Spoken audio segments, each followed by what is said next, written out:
Sekarang ni cikgu akan bincangkan dengan kamu untuk kertas peperiksaan percubaan untuk Negeri Selangor ni. Ada set yang pertama, dia ada set yang kedua ya. Cikgu pun tak tahu kenapa dia ada set pertama, set kedua. Tapi tak apalah, kita cubalah bincang ya. Hopefully dapat membantu kamu ataupun dapat kuatkan ingatan kamu, ataupun dapat ulang kaji dengan kamu kan. Jadi soalan nombor 1, antara organel berikut yang manakah kedudukan paling dekat dengan nukleus? Jadi kalau kita tengok dalam nukleus tu ada banyaklah organel ya, dan antara yang paling dekat dengan nukleus adalah jalinan endoplasma kasar.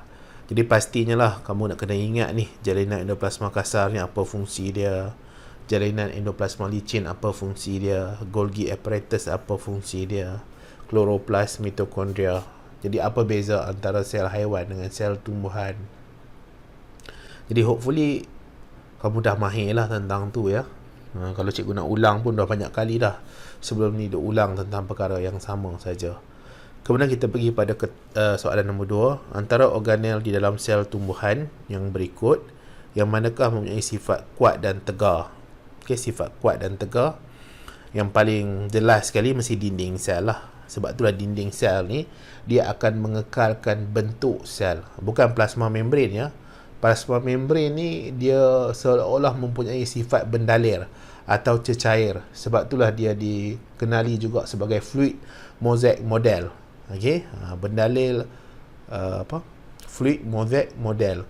Model bendalir mozaik. Okey, model bendalir mozaik. Apa bahasa Melayu dia yang betul? Fluid mosaic model. Sebab apa? Dia mempunyai ciri-ciri bagi bendalir. Dia boleh bergerak. Paling jelas sekali kalau kamu ingat tentang ameba lah, ameba.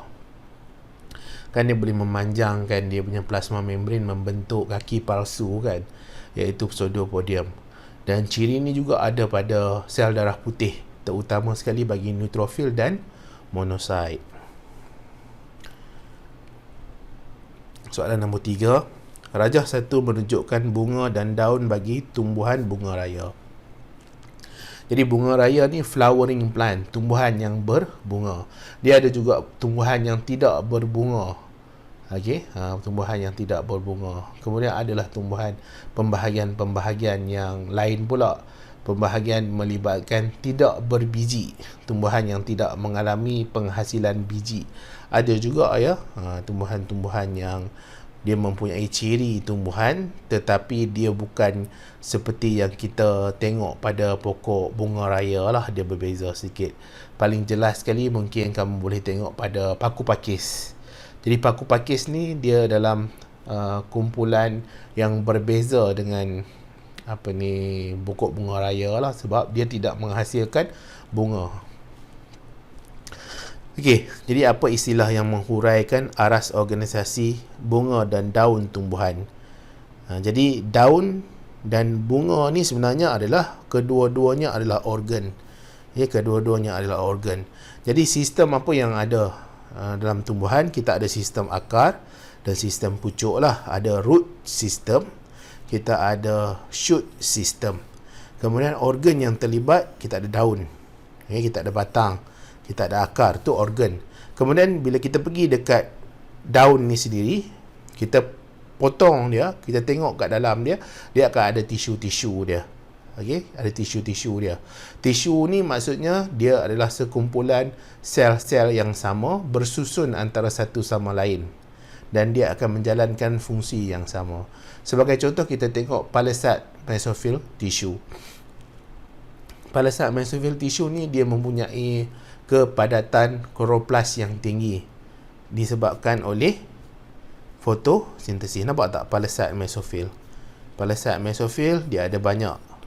Jadi bila banyak macam ni, kita boleh panggil dia tisu. Kita boleh panggil dia tisu. Sama juga macam spongy mesophyll ni, mesophyll berspan ni, kita boleh panggil dia tisu.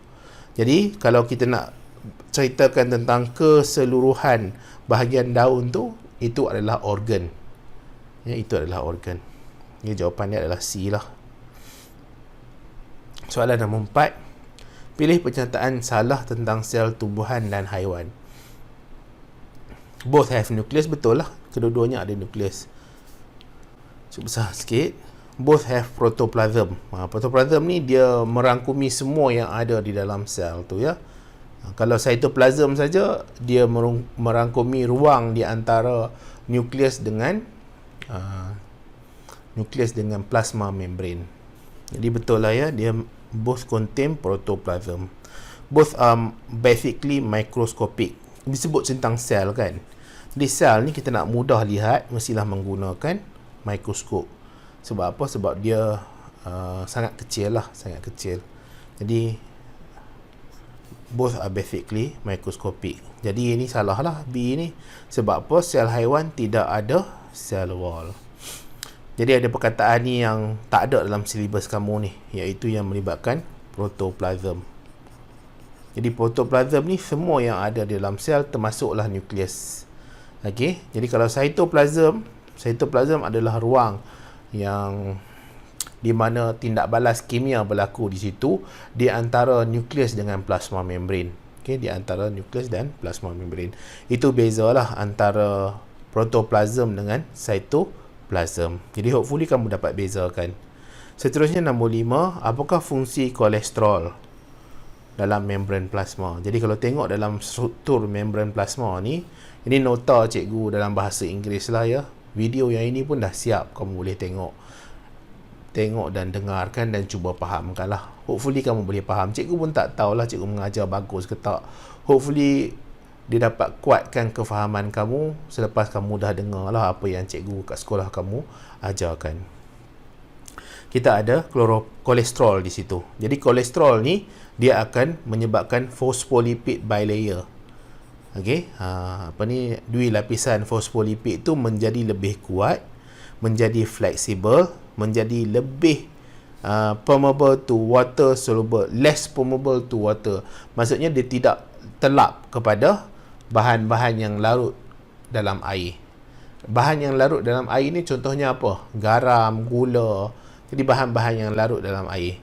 Jadi bahan yang tak larut dalam air ni dia berasaskan lipid. Jadi yang berasaskan lipid dia mudahlah nak resap masuk ke dalam sel atau resap keluar ke dalam sel. Keresap ni bahasa Inggeris diffuse out, diffuse inside the cell. Jadi kolesterol ni dia dipengaruhi oleh suhu. Kalau suhu tinggi, dia akan makin mencair lah.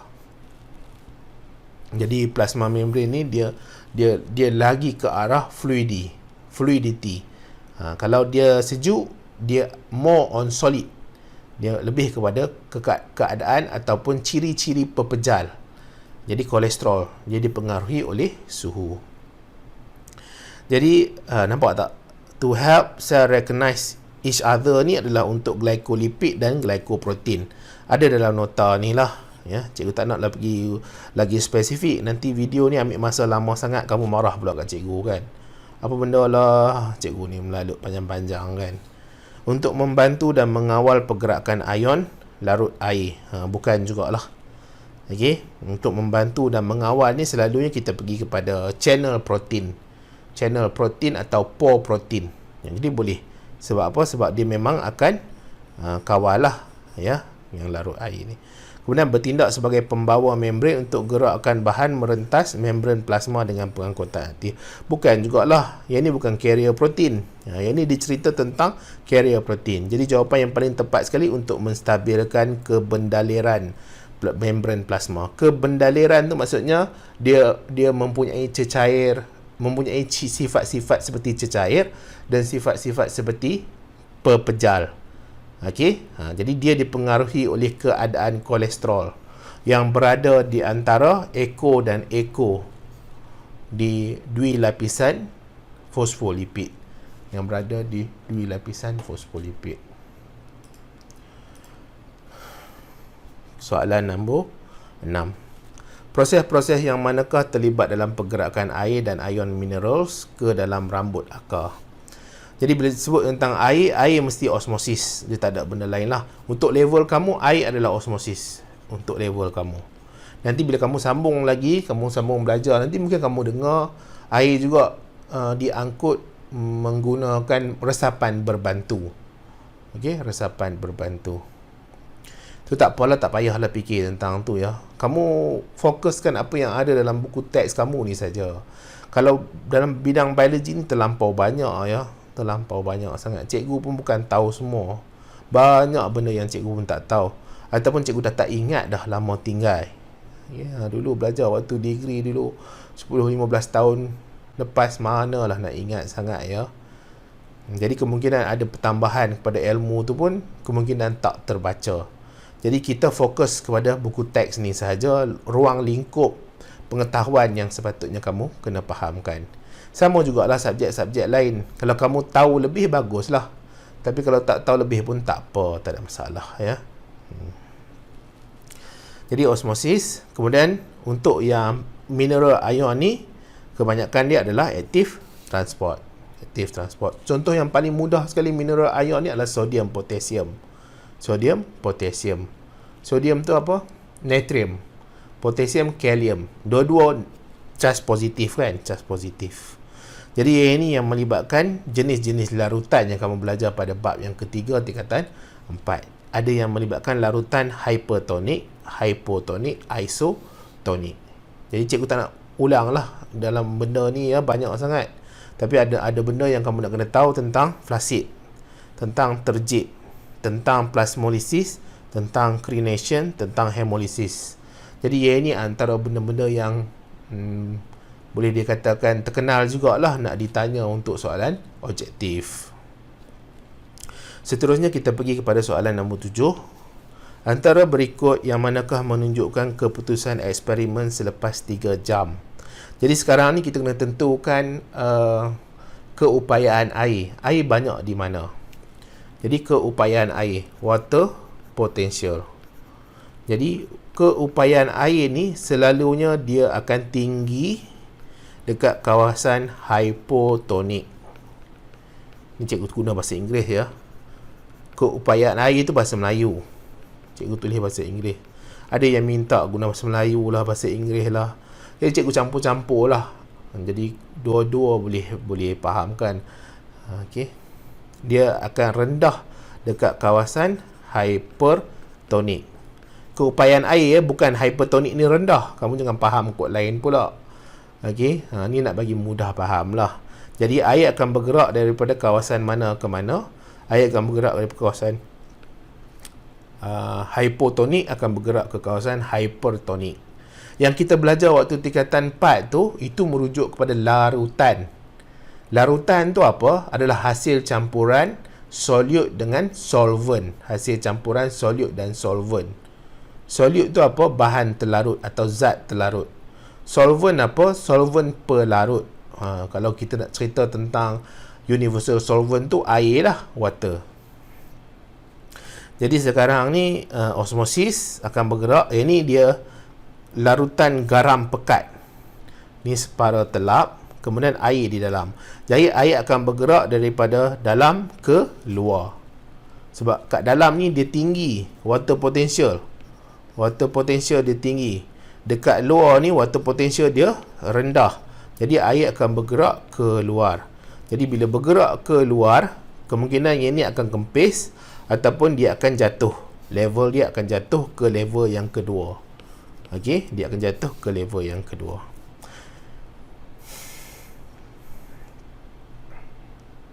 Oh, level kedua. Level kedua ni merujuk kepada ni, aras ni. Okey, aras sini. Bukannya dekat sini. Jadi level 1 akan jatuh lah. Akan decrease, akan false. Okey, false. Ini salah. Kemudian yang level 2 ni akan increase sebab air masuk ke dalam ni larutan garam. Jadi akan naik. Jawapan ni adalah C. Nombor 8, antara berikut yang manakah mewakili hidrolisis protein? Hydro ni apa? Air. Lisis ni pecah. Lisis pecah. Hidrolisis pecah guna air lah, dan dibantu dimangkinkan. Okey, dia catalyst by the enzyme. Jadi protein ni dipecahkan di mana? Dia dipecah juga di mulut ya. Di mulut tu berlaku pemecahan dari segi apa? Mechanical.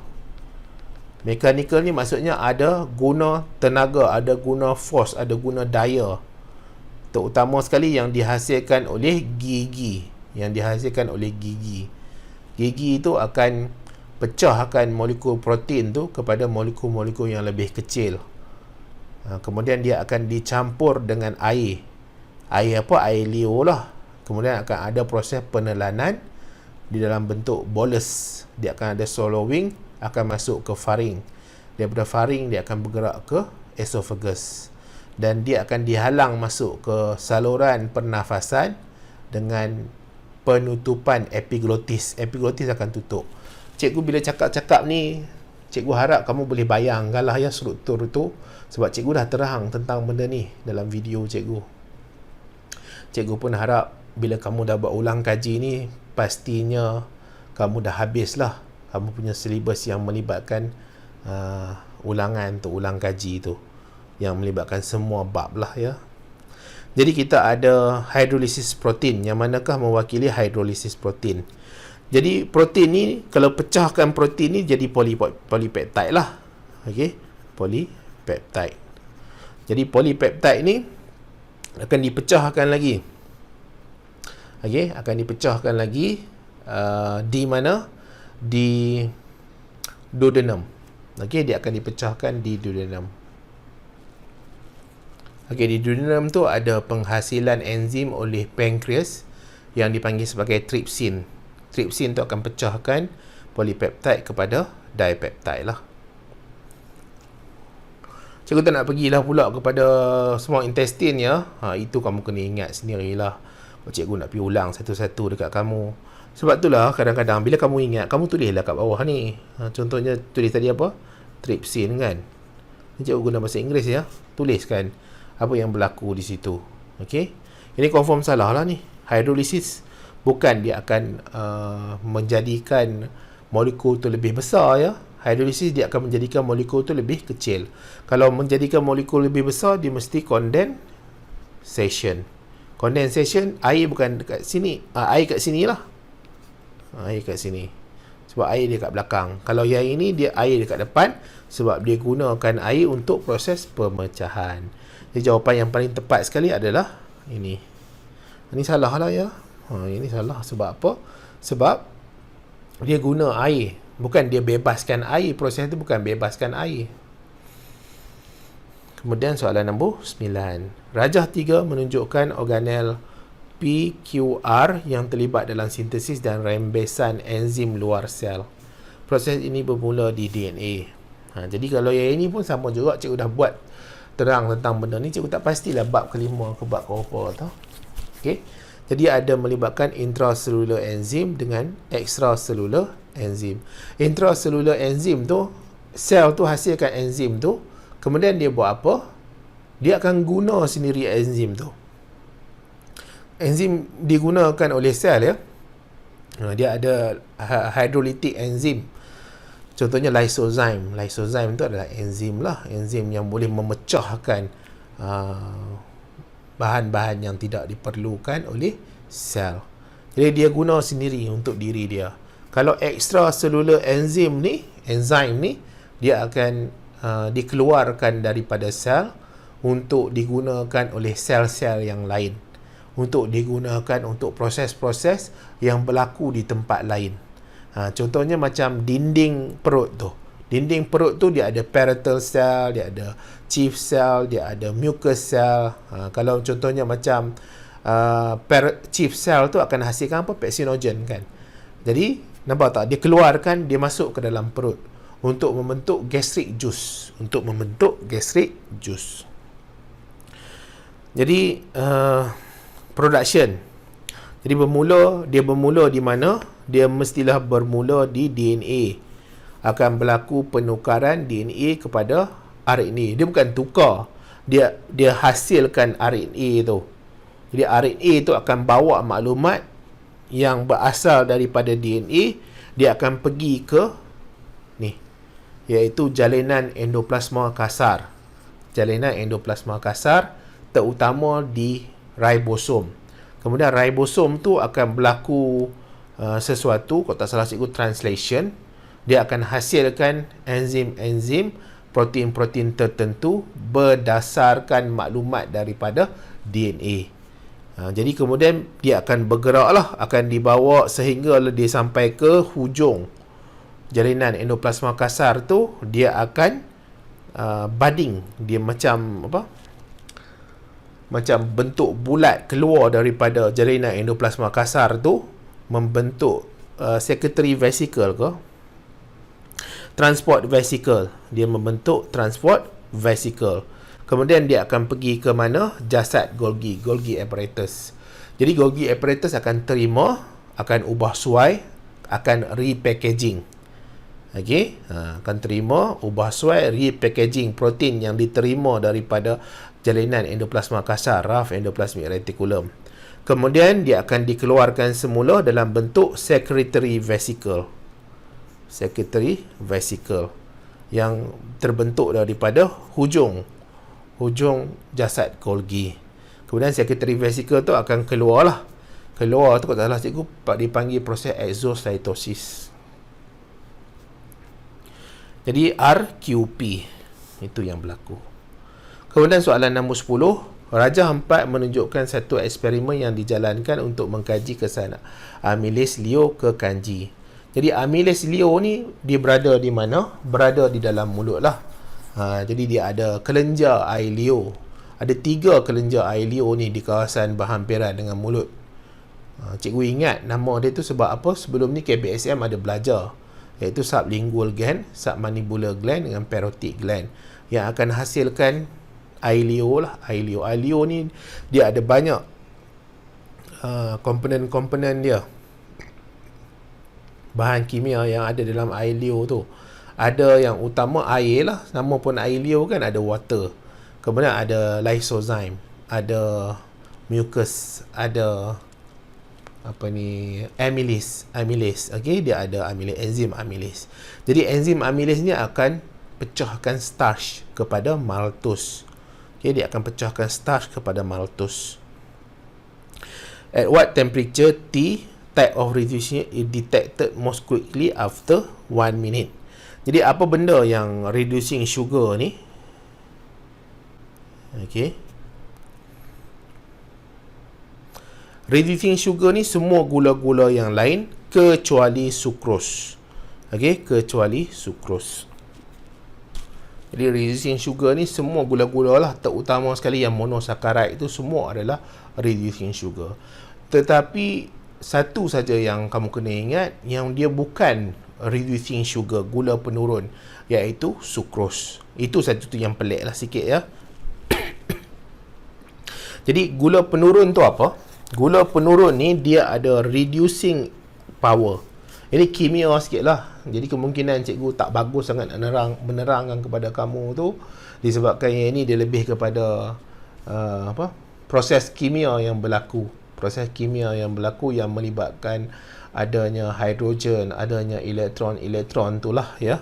Jadi dia ada reducing power, ability to transfer hydrogen ataupun elektron to other compound. Jadi kenapa kita panggil dia reducing sugar? Dia ada keupayaan menurun. Okey, menurun. Maksud menurun tu adalah keupayaan untuk memindahkan hidrogen atau elektron ke compound yang lain, jadi kemudian ada eksperimen yang dijalankan melibatkan macam mana kita nak tengok dia reducing sugar. Cikgu tak nak terang lah yang ini ya. Cikgu dah terangkan dalam video cikgu, hopefully kamu boleh pergi tengok. Jadi semua yang lain tu adalah reducing sugar kecuali sukrosa. Ada juga satu lagi dipanggil trehalose, tapi tak apalah, tak ada dalam kamu punya syllabus. Tapi sukrosa lah yang terkenal. Lepas tu kena ingat lah, kalau glukos ni kita boleh jumpa dekat mana? Kita boleh jumpa dekat nasi, dekat gandum, dekat buah-buahan ada glukosa. Fruktosa boleh jumpa dekat mana? Boleh jumpa dekat honey, fruits. Kemudian boleh jumpa di galactose ni boleh jumpa di milks. Okey.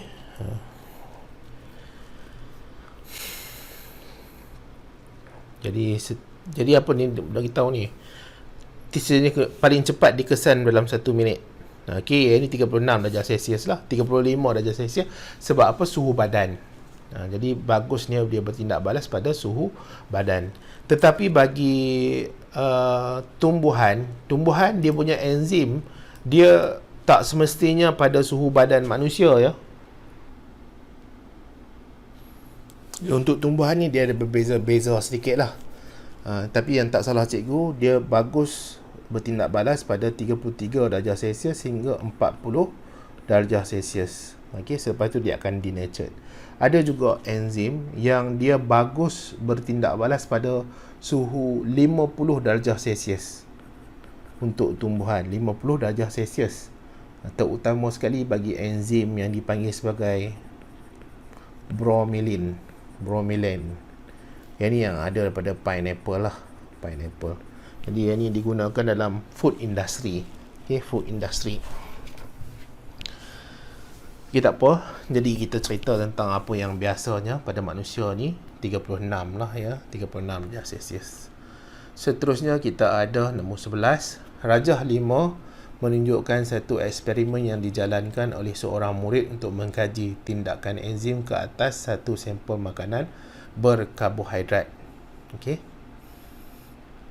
Jadi kita ada test tube A, B, C, D. Kemudian kita ada 37 darjah Celsius dia punya suhu. Ada termometer di situ. Jadi ini melibatkan karbohidrat. Jadi bila sebut karbohidrat ni dia ada melibatkan enzim lah, iaitu amylase. Dia tak ada benda lain. Dia ada dua jenis amylase dalam badan kita. Yang pertama adalah salivary amylase, yang kedua adalah pancreatic amylase lah. Pancreatic amylase yang dihasilkan oleh pankreas. Okey, jadi yang ini starch tak perlu hydrochloric acid. Okey, tak perlu juga sodium hydroxide solution ni.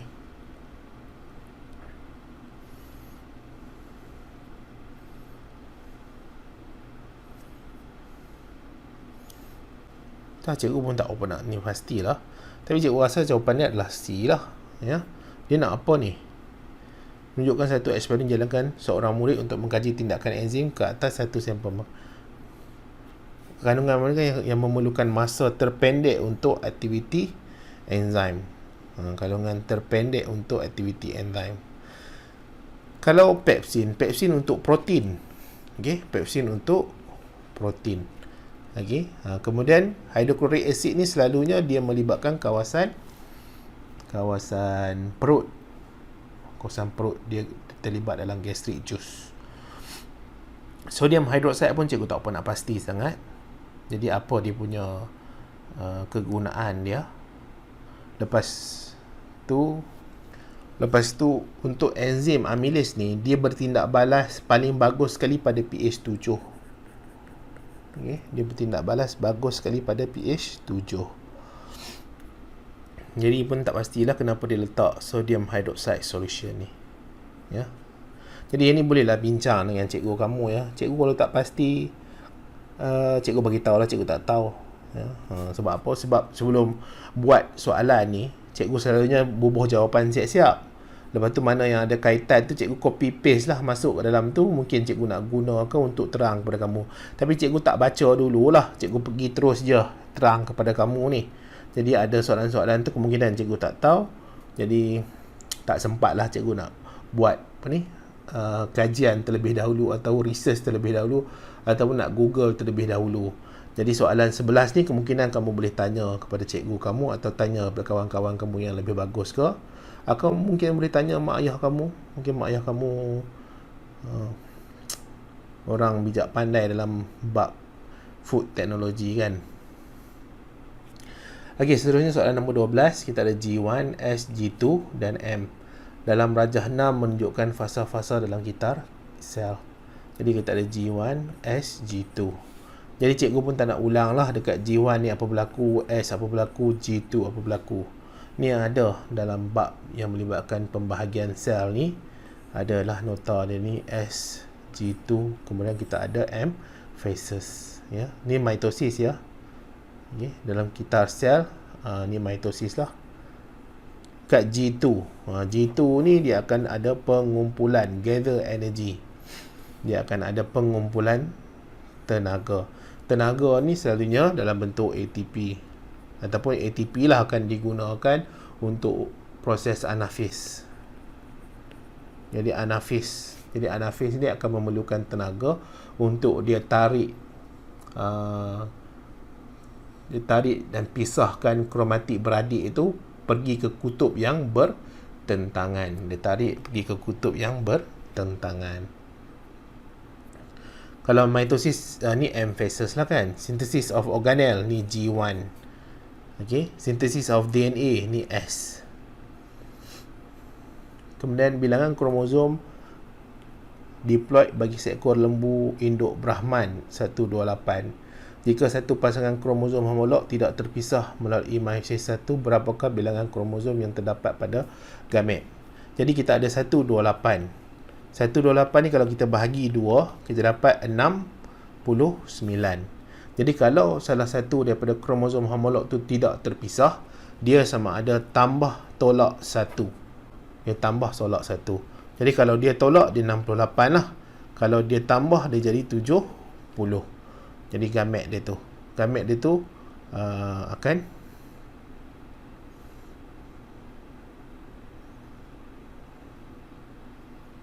betul ke? 6 apa pula 68 cikgu ni. Bahagi pun tak kena. Ya. Malu je. 12 6 lah. Kemudian ini 4. 64. Tambah tolak 1. Jadi kemungkinan 65. Kemungkinan 63. Okey, 64 tak boleh lah. 64 tu memang asal dia. Ini tak boleh, 66 tak boleh, 128 tak boleh. Jawapannya adalah 65. Jadi meiosis akan menghasilkan gamet. Okey, meiosis akan menghasilkan gamet. Dia akan half numbers of chromosome. Seterusnya soalan nombor 14. Rajah 7 menunjukkan pembahagian sel dalam organ pembiakan seekor haiwan. Ada berapa kromosom ni? Ada 1, 2, 3, 4. Okey. Represent the gamete of the cell after the division if complete. Kemudian daripada 4 ni dia akan jadi 2. Dan kalau dia jadi 2, dia mestilah satu yang warna hitam gelap ni, satu yang warna cerah. Okey. Dia tak boleh dua-dua hitam. Sebab apa? Sebab dia akan mengalami pemisahan kromosom homolog tu waktu dekat anafis 1, dekat anafis 1. Jadi dia takkan boleh dua-dua samalah, kecuali kalau ada non-disjunctional punya mutation. Okey. Ini salah lah.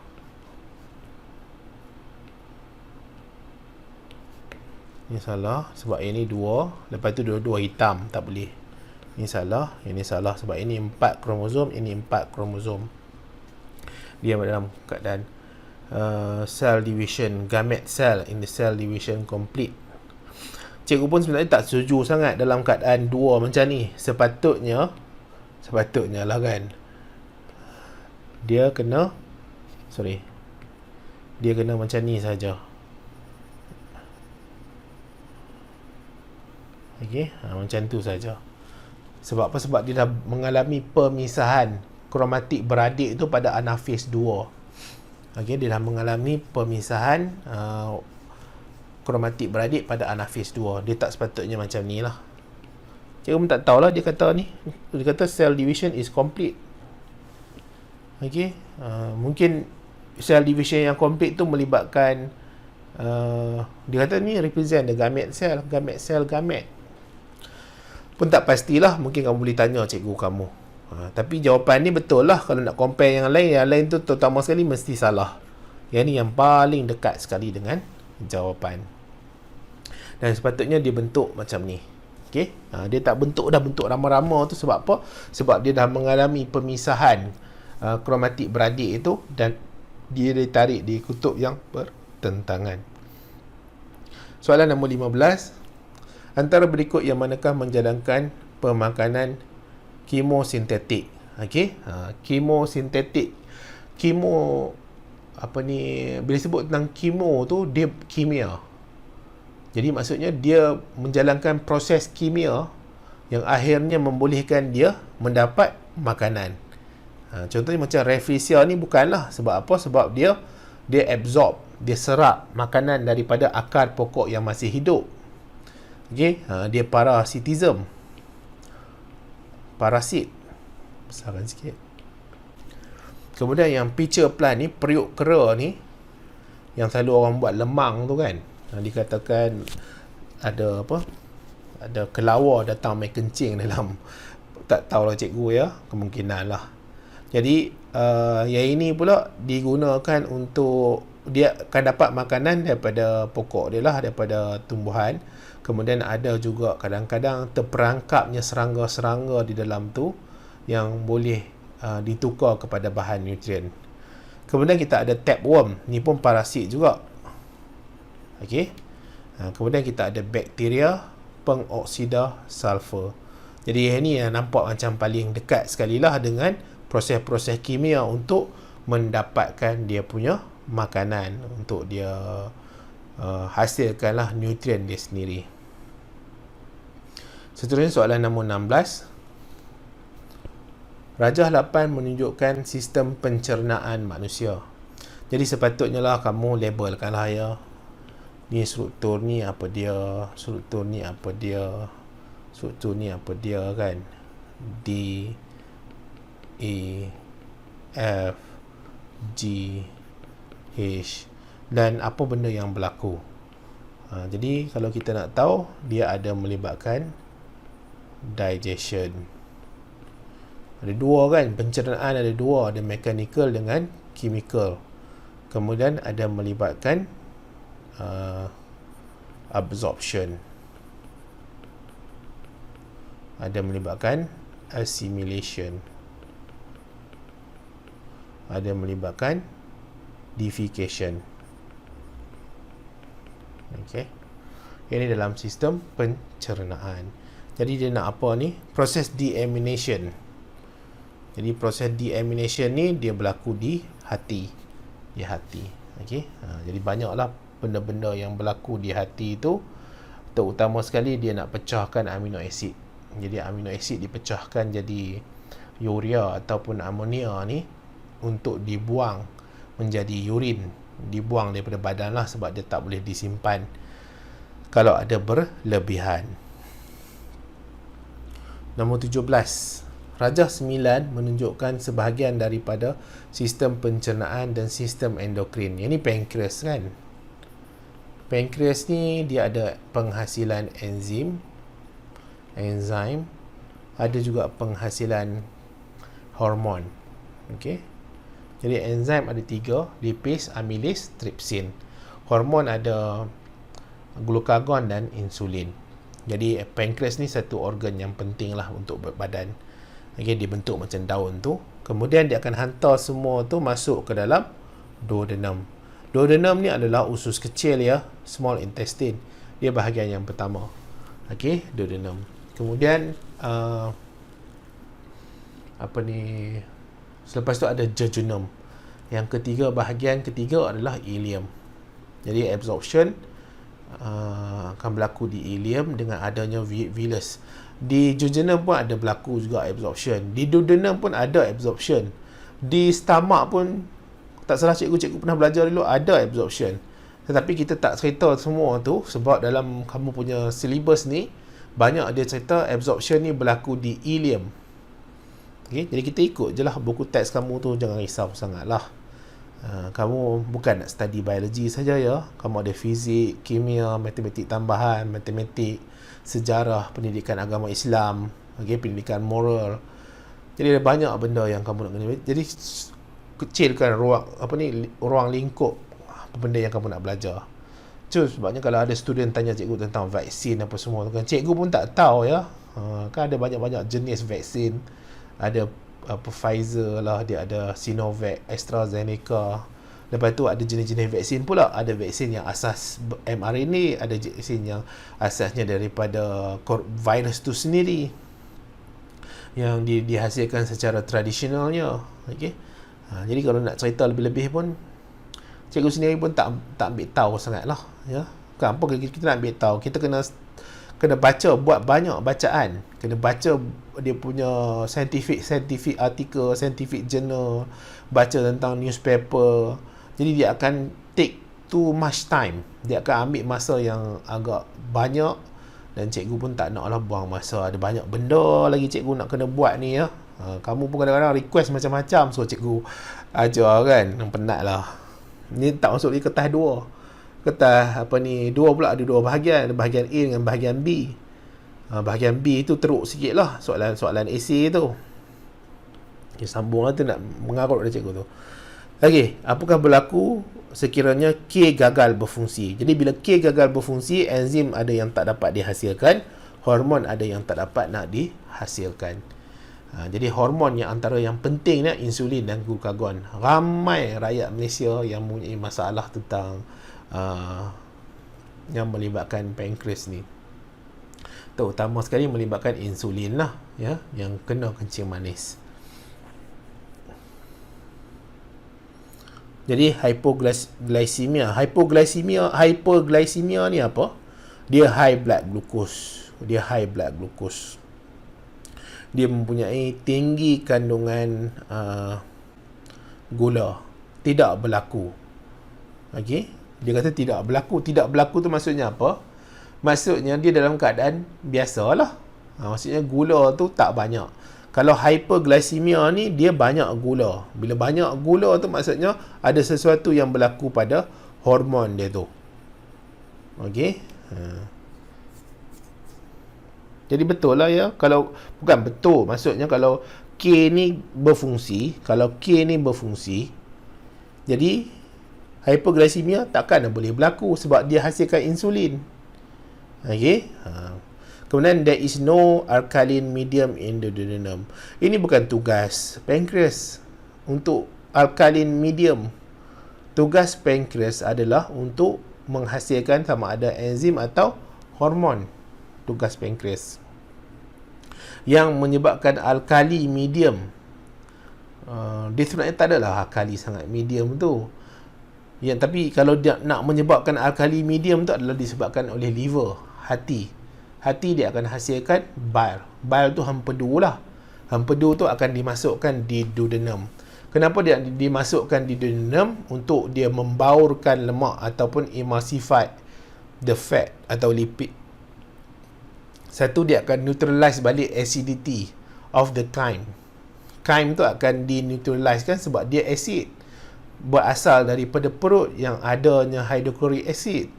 Jadi dia akan meneutralkan. Jadi kawasan duodenum tu dia tidak akan terlalu berasid sebab adanya bile tadi, hempedu tadi pun tak kena jugalah. A lot of glucose is formed. Kenapa pula a lot of glucose is formed kan? Okay, a lot of glucose is formed. Sebab apa? Kalau K ni gagal berfungsi, K ni tak dapat nak hasilkan amylase. Bila tak dapat nak hasilkan amylase tak boleh nak pecahkan lagi starch. Bila dia tak boleh nak pecahkan starch, macam mana nak jadi glukos? Jadi statement ni macam tak pernah kena dengan ketidakbolehan K untuk berfungsi. Okey, kalau sepatutnya kalau kata less glucose is formed, kita boleh terima lah. Itu antara jawapan bagi K fail to function. Hypoglycemia hypoglycemia ni dia low blood glucose. Okey, kita boleh terima lah. Sebab apa? Sebab glukos tak dapat nak dibentuk disebabkan oleh adanya kegagalan menghasilkan enzim amylase. Jadi kurang penyerapan bagi glukosa, sebab glukosa kurang dihasilkan. No alkaline medium ni tak ada kena-mengena dengan pankreas. Bukan pankreas yang hasilkan bile dihasilkan oleh liver. Jadi kemudian kita pencernaan karbohidrat akan terganggu. Jadi karbohidrat tu bukan semestinya 100%. Ialah karbohidrat lah sebab amylase kan. Okay, starch. Jadi starch tu akan terganggu sebab amylase tak dapat nak dihasilkan oleh pankreas. Jadi jawapan yang tepat ialah C lah. Seterusnya soalan nombor 18. Rajah 10 menunjukkan struktur kloroplas. Jadi kloroplas ni dia ada outer membrane dengan inner membrane. Jadi kamu kena ingat struktur dia, structure dia. Kemudian ruang lingkup di dalam tu ada stroma. Ada stroma. Bukan stoma ya. Stoma tu adalah liang yang ada di bawah daun. Okey, yang dikawal oleh sel pengawal, gut cell. Kemudian kita ada yang dipanggil sebagai granum. Ini granum. Kemudian di bridge ataupun jambatan yang menghubungkan antara satu granum dengan satu granum ni kita panggil sebagai lamella. Okey, kemudian dia ada starch granule. Yang ni cikgu kalau nak terang ni, cikgu pun nak cemuh tengok. Ulang je. Boleh dikatakan hampir setiap trial punya exam tu ditanya tentang fotosintesis.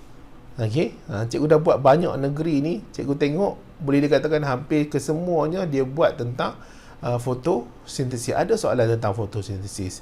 Jadi nak tak nak memang kamu kena betul fahamkan tentang fotosintesis ni macam mana. Janganlah kamu tinggal ke apa ke ya. Cikgu tak nak ulang lah yang ni. Nak ulang tak payahlah ya.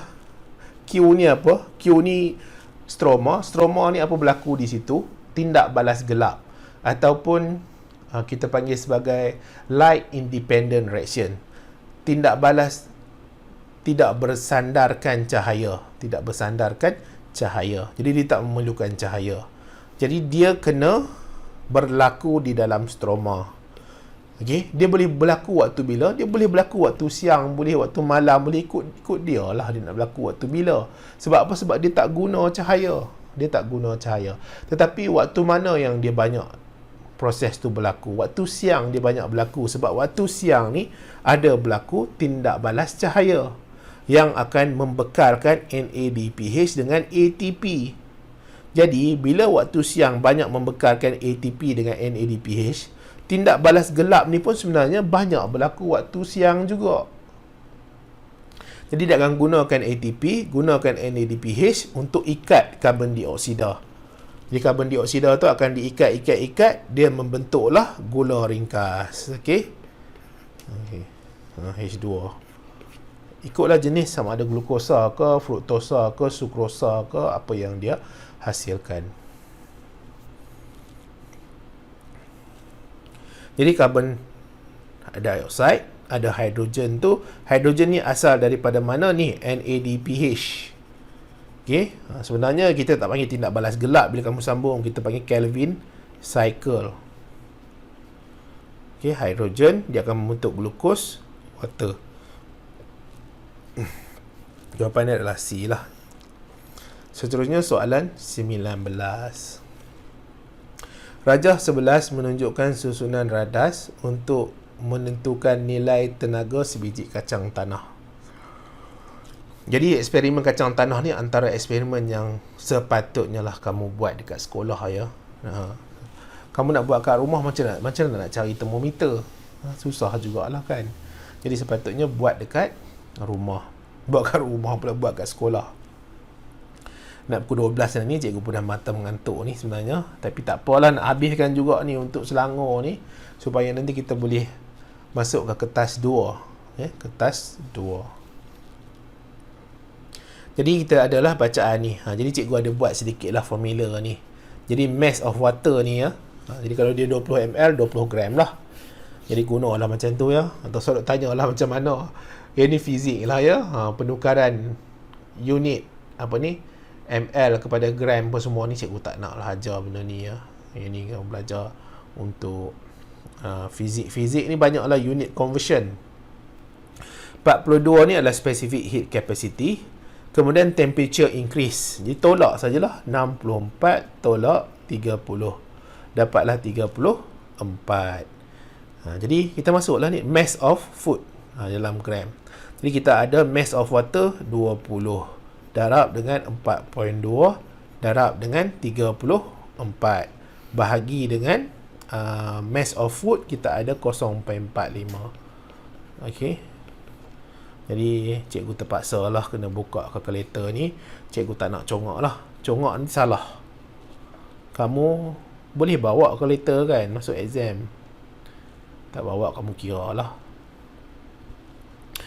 Cikgu nak susah hidup buat apa? Cikgu bukan nak ambil exam. Jadi kita dapatlah 6, 3, 4, 6. 6, 3, 4, 6. Cikgu dah lepas zaman dia ya. Apa benda ni tiba-tiba ni ya. Okey.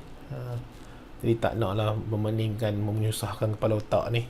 Jadi jawapan dia adalah C. Senang saja ya. Senang saja. Tapi kamu kena ingatlah formula dia. Janganlah tak ingat formula. Kamu tak ingat formula macam mana? Kan? Dia tak bagi ya formula. Jadi bila tak bagi formula, kamu nak kena hafal lah formula dia tu. Hafal tu bukan macam hafal Quran ya. Ada orang dia bila sebut hafal tu terkejut dengar kan. Jadi kenapa pula kita nak kena hafal biologi kan? Lebih Al-Quran pula tak ada lah. Bukannya sampai macam hafal Al-Quran. Al-Quran tu hafal satu patah perkataan. Tak boleh silap dia punya tata bahasa ke, tak boleh silap baris dia ke, tak boleh silap sebutan dia ke, nanti dia akan ganggu. Itu lagi susah. Itu boleh katakan 100% lagi susah kan. Ni biologi tak adalah sampai macam tu. Kamu just ingat secara struktur dia tu pun dah okey dah. Tak adalah nak ingat ayat dia. Okey? Jadual bukan nanti kamu salah faham pula. Nanti kata cikgu kata tak patut apa Al-Quran. Nanti orang ni kadang-kadang payah juga kan. Kita tak sebut macam tu, dia rasa kita sebut macam tu. Baguslah kalau nak hafal Al-Quran, bagus. Hafal lah. Kamu nak hafal apa pun buatlah. Kan kehidupan kamu kan. Siapa nak boleh kata apa? Ya. Bagus nak buat. Orang kata apa, dunia ni bukan apa ni, kehidupan kat dunia ni bukan untuk dunia sahaja kan. Dia adalah untuk alam yang abadi selama-lamanya.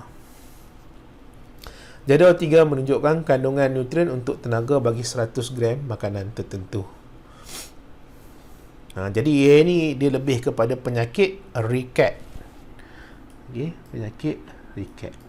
Riket ni orang kata pun dia bukanlah masalah utama bagi rakyat Malaysia ya. Okay, bukanlah masalah utama bagi rakyat Malaysia, disebabkan rakyat Malaysia ni boleh katakan majoriti lah, kita cukup makan, cukup pakai. Okay.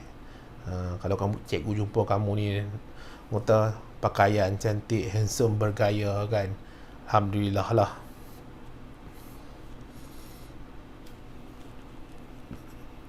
Jadi riket ni disebabkan oleh malnutrition, deficiency of vitamin D. Okey, vitamin D. Jadi kita ada vitamin D di sini. Jadi vitamin D ada tinggi dekat 1, 2, 3. Iaitu yang melibatkan U, W dengan Z.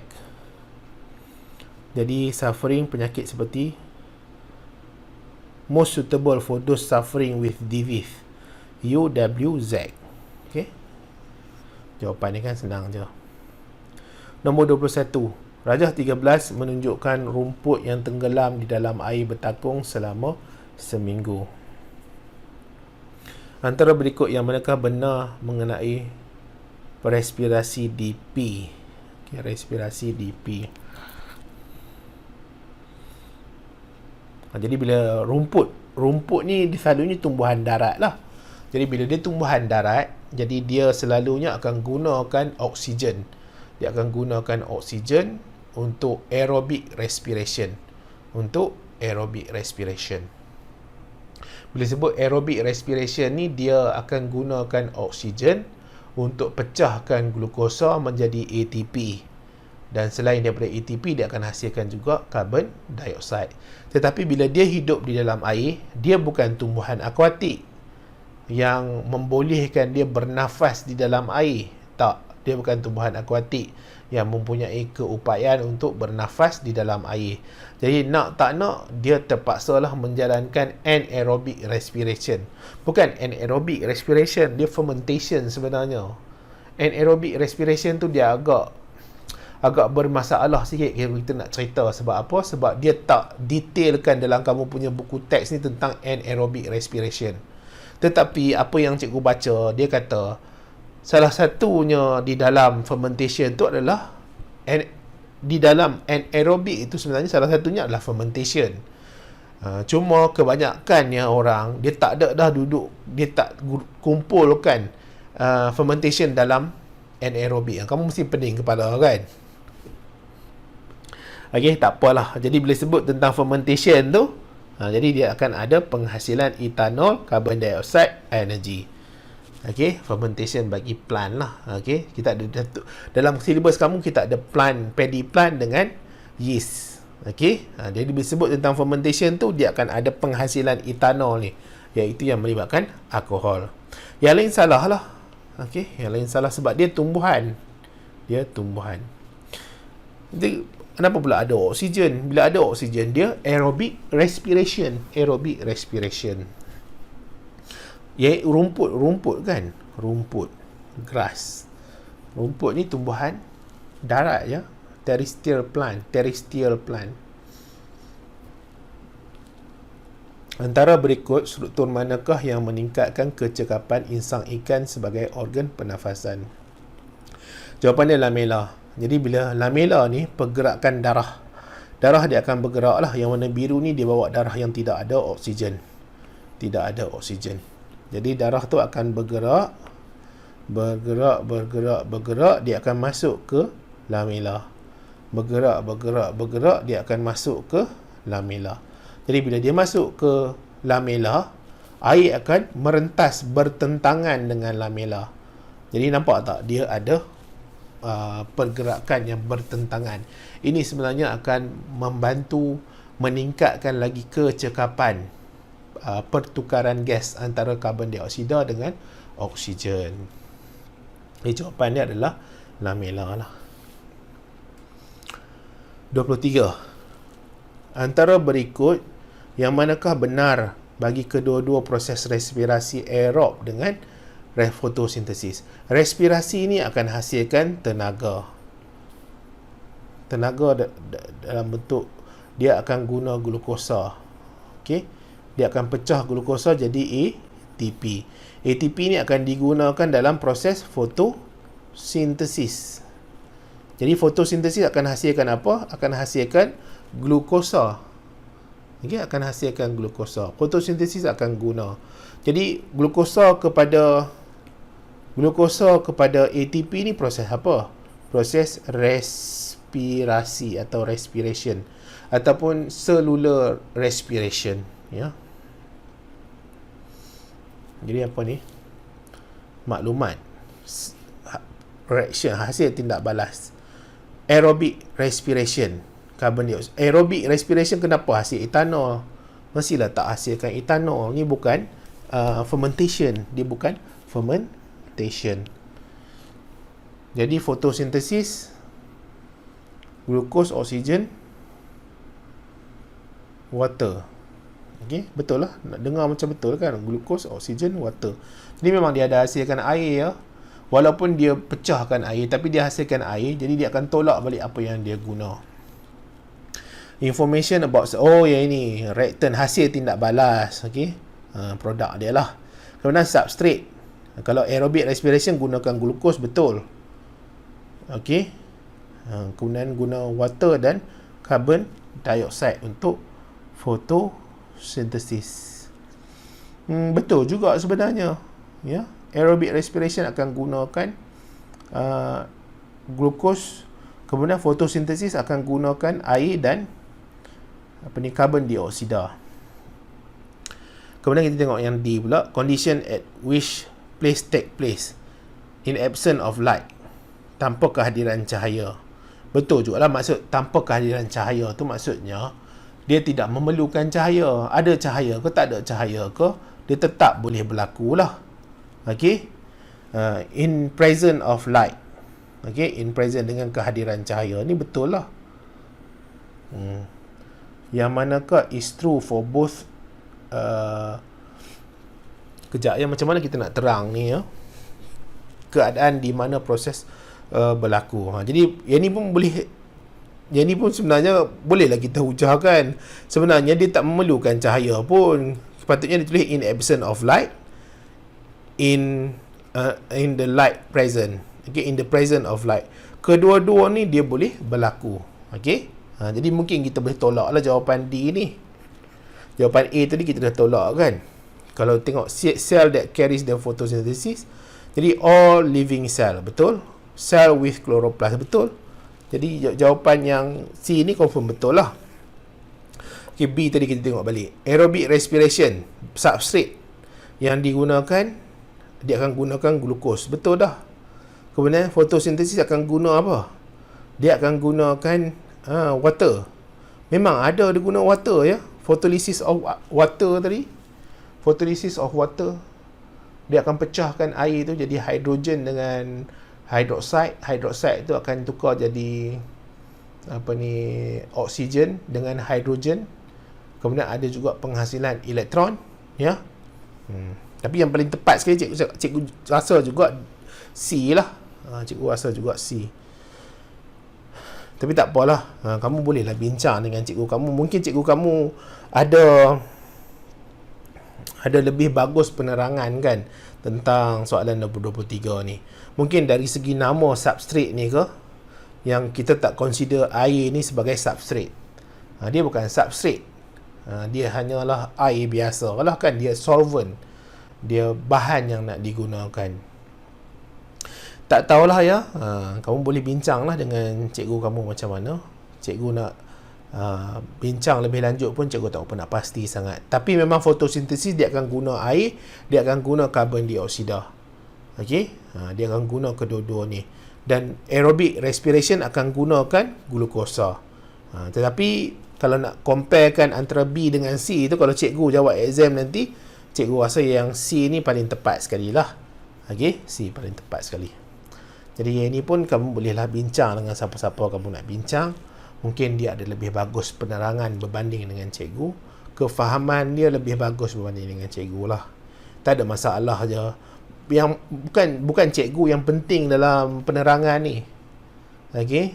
Tak kisah pun kamu belajar dengan siapa sebenarnya. Bukan penting. Bukan kata apa priority paling atas sekali. Priority paling atas kamu lah sebenarnya. Sebab kamu yang nak bagi faham. Kamu yang nak ambil exam, kamu yang nak dapat result nanti, kamu yang nak sambung belajar guna result yang kamu dapat tu. Cikgu kat sekolah kamu ke, cikgu yang mengajar dekat YouTube ni ke, kami dah lepas dah zaman nak ambil exam ni semua. Okay? Setiap tahun akan menjalani proses yang sama saja. Okey.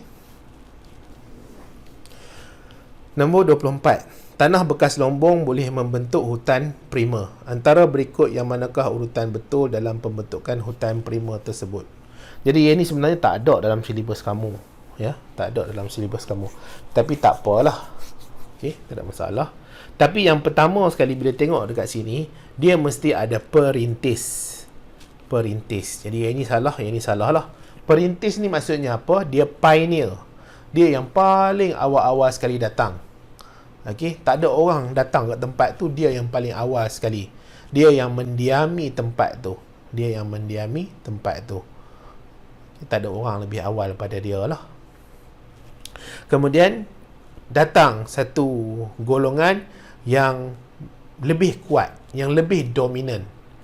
Kemudian bila dia lebih kuat, lebih dominan, dia akan gantikan golongan-golongan yang perintis tadi. Jadi dia akan gantikan yang dipanggil sebagai successor ataupun penyesal. Jadi bila dia gantikan dan dia hiduplah lama kelamaan, makin besar, makin bagus, sehinggalah dia membentuk satu komuniti yang climax. Jadi jawapan dia adalah D lah. Dia bukan B. Sebab successor tu akan ganti yang pioneer. Soalan nombor 25. Seorang murid menjalankan kajian populasi sejenis rumput L di padang sekolahnya. Dia menggunakan teknik pensimpalan kuadrat. Ini senang saja. Kamu tambahlah satu persatu ni ya. Tambah 0.52, tambah 0.66, tambah 0.24, tambah 0.37. Bahagi dengan total kuadrat. Kuadrat darab dengan area. Okey. Jadi kuadrat dia ada berapa? Kuadrat dia ada 5. Area dia macam mana nak kira? Dia bagi tahu sini each kuadrat area dia 1 meter square. 1 meter square tu maksudnya kita ada segi 4 sama ni, satu belah. Okey, darab dengan 1. Jadi nak buat apa? Tekanlah kalkulator, ya. Kita ada 0.15 tambah 0.52. Kamu pun bolehlah tekan kalkulator, ya. Cikgu dulu matematik tambahan dapat A, ya. Okey. Antara tip yang cikgu boleh bagi kat kamu, kena banyak buat latihan lah. Bahagi dengan 5 lah kan. 388. 0.388 kena darab dengan 100. Okey, cikgu tu tinggal formula dia, kena darab dengan 100. 38.8. Jawapan dia A. Soalan nombor 26. Rajah 14 menunjukkan satu proses yang dilakukan oleh seorang petani untuk membuat baja kompos. Organisma manakah yang terlibat dalam proses organisma pereputan, okey, yang terlibat dalam mereputkan sesuatu. Jadi yang banyak terlibat dalam pereputan ni bakteria, memang tak ada benda lain lah. Jadi bakteria yang banyak terlibat dalam pereputan. Kemudian kita ada serangga. Serangga juga terlibat dalam proses pereputan. Jadi ada serangga-serangga tertentu yang akan bertelur kepada animal, kepada mayat, kepada rigor mortis ni. Okey, kepada bangkai-bangkai ni ada serangga yang akan bertelur. Sebagai contoh lalat lah. Jadi lalat akan pergi dan bertelur. Kemudian bila dia dah bertelur, telur menetas, dia akan jadi ulat. Ulat tu akan mereputkan, memakan. Sehinggalah kita nampak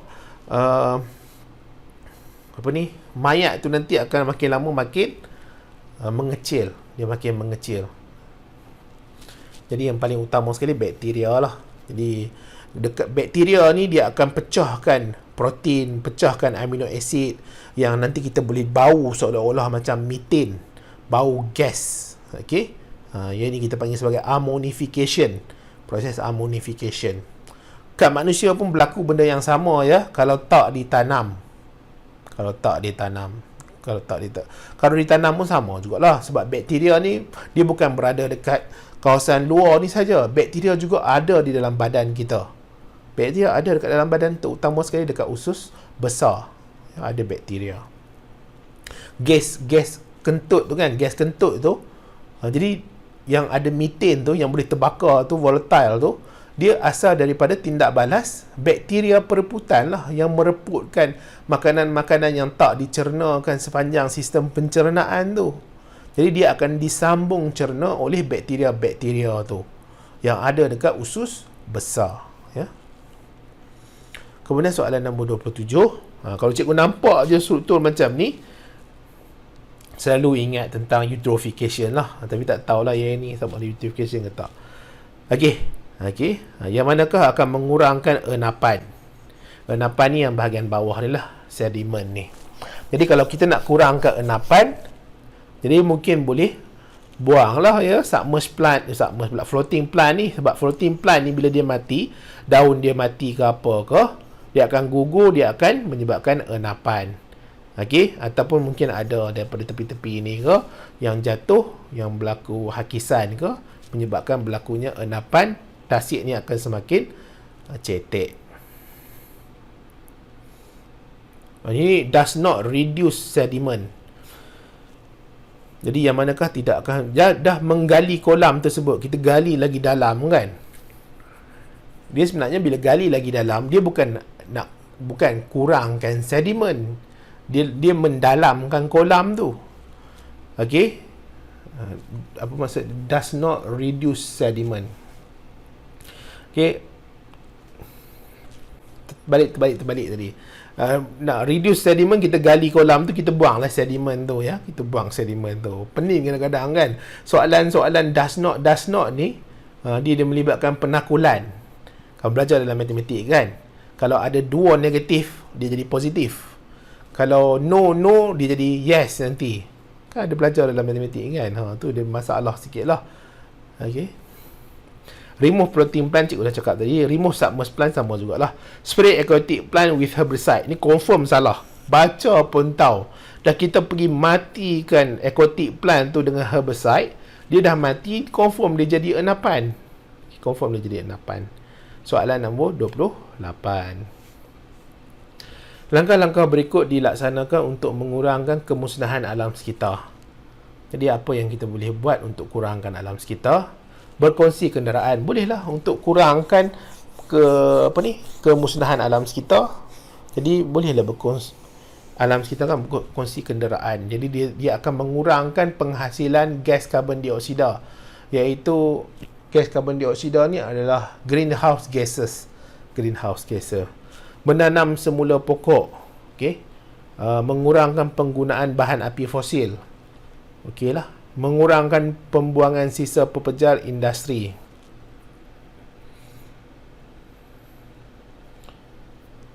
Ini reduce effect of global warming, untuk pemanasan lah ya, untuk pemanasan.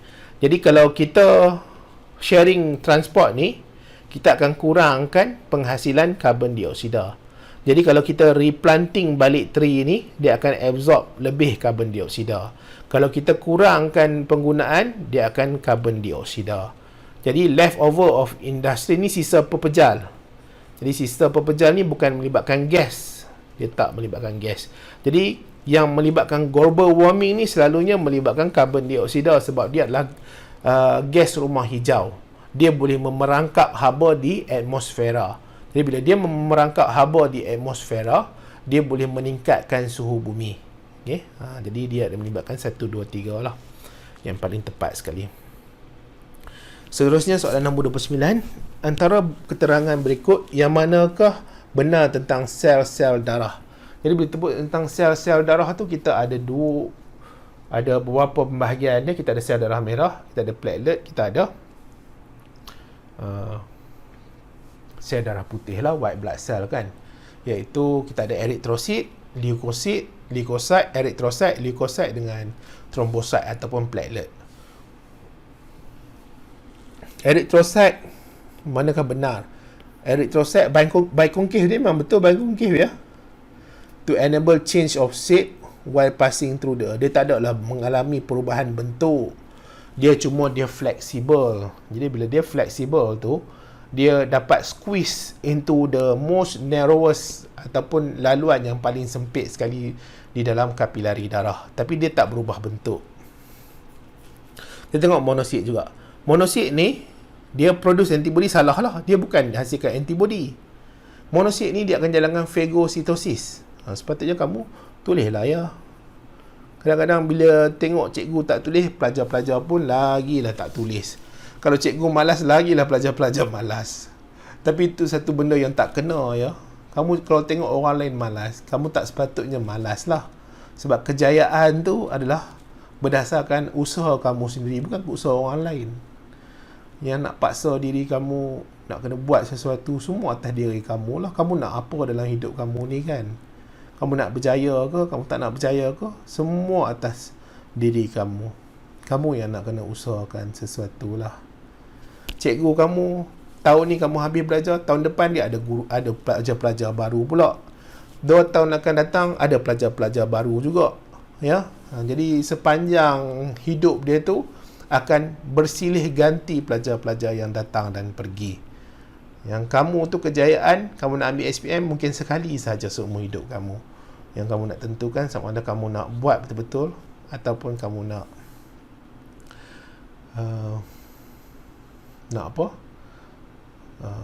nak biarkan dia berlalu macam tu sajalah.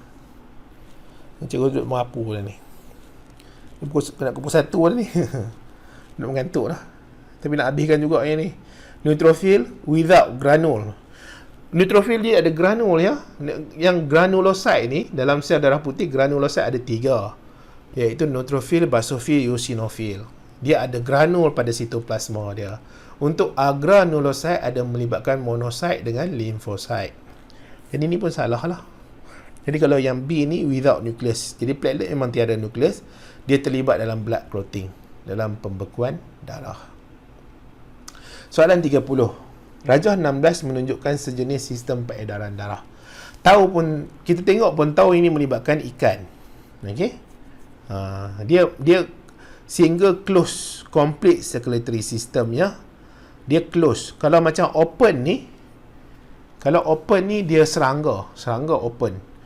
Okey, sistem peredaran ganda 2 ni manusia. Kalau single close incomplete circulatory system ni, single close incomplete circulatory system ni melibatkan katak, amphibian. Okey, sebab dia bercampur antara darah yang beroksigen dengan darah yang tidak beroksigen.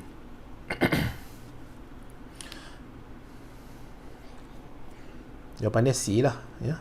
Ini manusia, ini serangga, katak. Ini ikan. Sistemik ni maksudnya apa? Kapilari sistemik ni ada kapilari yang pergi ke tubuh badan. Dia pergi ke ekor, dia pergi ke isi, dia pergi ke sirip, dia pergi ke tulang. Okey. Gears kapilari ni kapilari insang yang dia akan masuk ke dalam lamela. Akan bergerak dalam arah yang bertentangan. Seterusnya 31. Rajah 17 menunjukkan satu mekanisme antibodi yang memusnahkan antigen. Okey, jadi antibodi ni dihasilkan oleh apa? Dihasilkan oleh sel darah putih yang dipanggil sebagai limfosit ataupun limfosit lah, ya. Jadi kita ada antigen di situ dan dia akan uraikan antigen tu. Antigen ni adalah sesuatu benda yang ada pada bakteria ataupun ada pada patogen. Pada struktur plasma membrane itu atau pada membrane sel itu adanya antigen yang akan dikenal pasti oleh antibodi. Dia antibodi akan pergi dan musnahkan.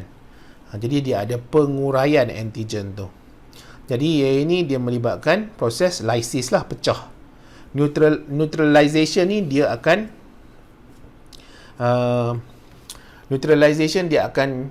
hilangkan ketoksikan yang dihasilkan oleh patogen tu.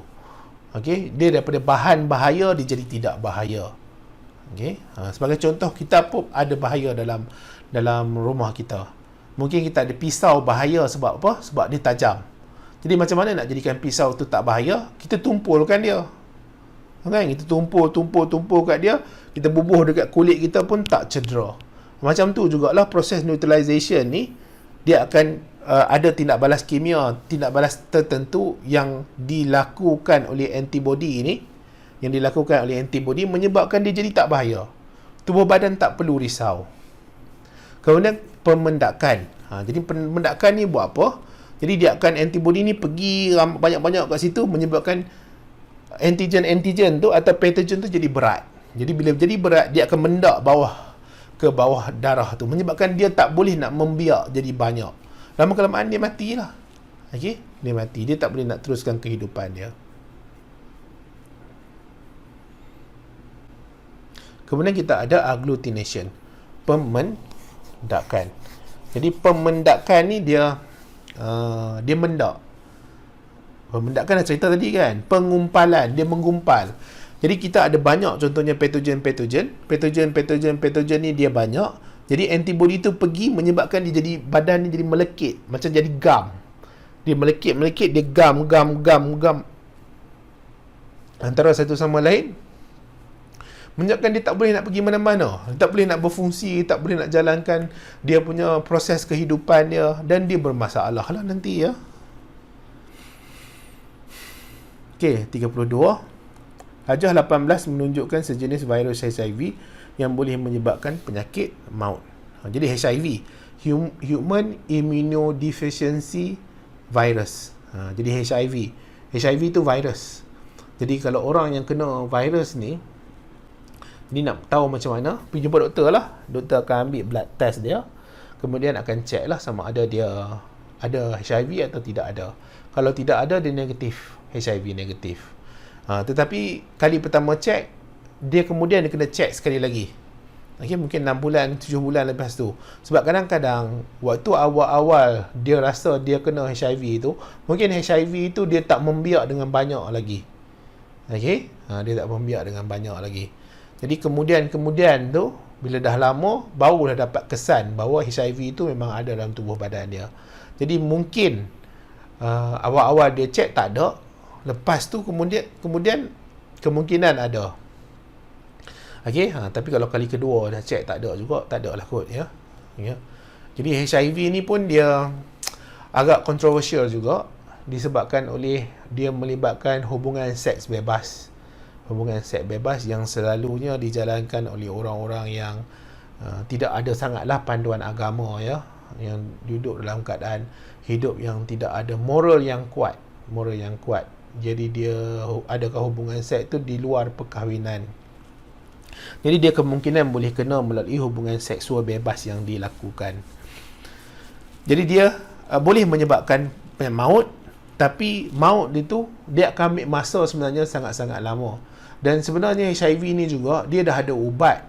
Tapi ubat tu sebenarnya dia bukannya menghilangkan HIV itu, tetapi dia cuba nak kawal pembiakan ataupun pertumbuhan HIV itu, ataupun cuba nak kawal HIV itu supaya dia tak terlampau teruk sangat mengganggu gugat manusia tu. Okey, ada ubat dia. Dan ada orang yang kena HIV pula, dia boleh hidup lama, panjang usia dia. Jadi antara berikut yang manakah merupakan kesan utama virus tersebut? Jadi virus tu dia akan buat apa? Dia akan pergi serang sel darah putih, leukosit. Okey, dia akan pergi serang sel darah putih, menyebabkan sel darah putih itu tak boleh nak bertindak balas terhadap penyakit yang masuk ke dalam badan. Jadi penyakit yang masuk ke dalam badan tu akan kekal berada dalam badan lah, dia tak sembuh-sembuh.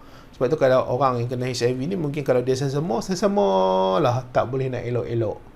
Tetapi sekarang kan dah ada ubat, jadi dia makan konsisten dengan ubat tu, jadi dia tak ada masalah sangatlah. Dan cikgu pun ada dengar bahawa ada pengkaji-pengkaji daripada negara-negara barat, US ke Great Britain ke, yang dia dah mula jumpai bahawa ada vaksin boleh dihasilkan untuk merawat penyakit HIV ni. Okey, jadi kita tak tahulah masa depan tu macam mana ya, betapa hebatnya masa depan. Jadi dia melibatkan weaken the body immune system. Soalan nombor 33, Rajah 19 menunjukkan sebahagian batang pokok yang gelang kulitnya telah dibuang. Pokok tersebut disiram setiap hari. Okey. Jadi gelang ni dekat luar ni dia ada apa? Dia ada phloem. Di tengah-tengah tu dia ada xylem. Okey, xylem dan phloem. Jadi phloem ni dia akan angkut apa? Dia akan angkut sukrose atau glukos. Dia akan angkut hormon. Okey, dan dibawa ke seluruh bahagian tumbuhan. Jadi tak boleh nak bawa lah, sebab apa? Dia tersangkut. Sebab apa? Sebab dia berlaku pemotongan di tepi-tepi itu yang menyebabkan dia tak boleh nak bergerak. Xylem tak ada masalah, air boleh bergerak. Jadi jawapannya, glucose cannot be transported to the roots. Soalan 34. Seorang doktor mendengar degupan jantung Ahmad dengan menggunakan stetoskop. Dia mendengar bunyi loop his berbanding bunyi jantung yang normal loop. Jadi manakah kemungkinan besar penyebab bunyi his tersebut? Jadi bunyi loop ni disebabkan oleh injap. Okey, disebabkan oleh injap. Injap iaitu yang disebabkan oleh bicuspid dengan tricuspid valve yang tertutup. Okey. Jadi kemudian ada juga yang melibatkan semilunar valve yang tertutup yang menghasilkan bunyi loop dengan dup ni ya. Loop dengan dup. Jadi injap lah, dia masalah injap. Jadi kalau injap tu dia ada masalah, dia akan menghasilkan bunyi yang pelik sedikit, loop his ni. Jawapannya kecacatan injap sabit.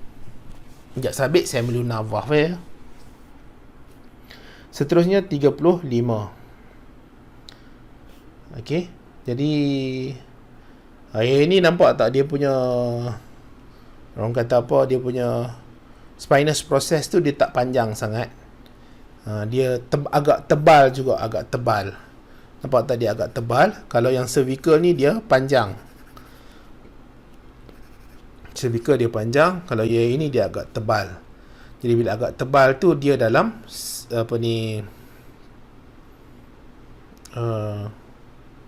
Yang ni sebenarnya cervical juga. Dia berbanding dengan yang thoracic ni. Thoracic ni dia lagi nipis, kemudian dia lagi ni. Kalau yang ni dia lagi tebal.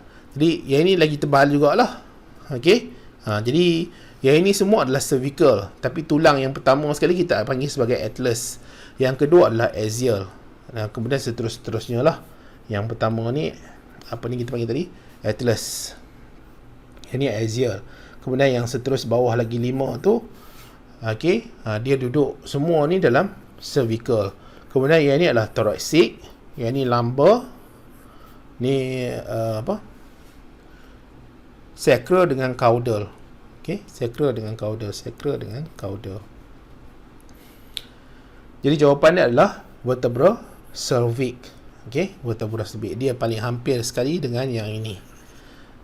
Ini. Kalau untuk thoracic ni nampak dia punya centrum tu dia besar. Sebab apa? Sebab dia nak menampung bahagian-bahagian atas bahagian atas perut yang melibatkan kawasan thoracic. Ya. Jadi ni tak nak memang kamu kena ingat lah. Memang kena ingat. Jadi tak upayalah, struktur ni memang kena ingat.